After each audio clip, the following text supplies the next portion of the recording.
BJP সাংসদ অভিজিৎ গঙ্গোপাধ্যায় এই মুহূর্তে তার শারীরিক অবস্থা সংকটজনক বলে জানতে পারছি। তিনি কদিন ধরেই হাসপাতালে ভর্তি রয়েছেন।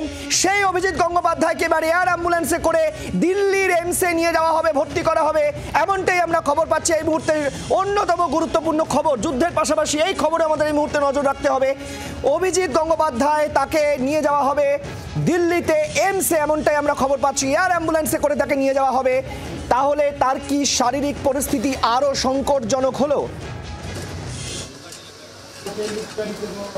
অভিজিৎ গঙ্গোপাধ্যায়কে এয়ার অ্যাম্বুলেন্সে করে দিল্লির এইমসে নিয়ে যাওয়া হবে, এমনটাই সিদ্ধান্ত হয়েছে।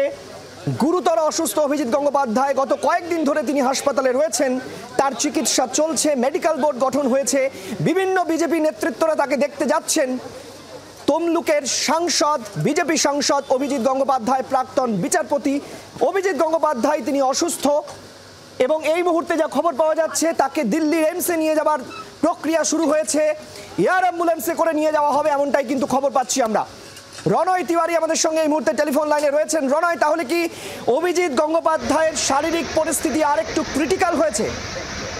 একদমই সৈকত, তুমি জানো যে গত 14 তারিখ থেকে কলকাতার একটি বেসরকারি হাসপাতালে তিনি চিকিৎসাধীন ছিলেন এবং তার যে সমস্ত অর্থাৎ তার ব্যথা যন্ত্রণা, অর্থাৎ তার বিপদ মুক্ত নন তিনি, এটা কিন্তু পরিষ্কার। তার পরিবারের লোকজনরাও আজকে ছিলেন, এই জন্য তাকে কিন্তু দিল্লির এইমস হাসপাতালে নিয়ে যাওয়া হলো।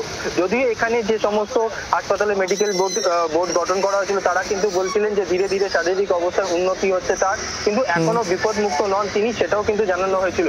তার শারীরিক আরো দ্রুত যাতে তিনি সুস্থ হয়ে ওঠেন তার জন্য তাকে বেটার চিকিৎসার জন্য কিন্তু ধন্যবাদ। নজর রাখবো পরবর্তীকালে।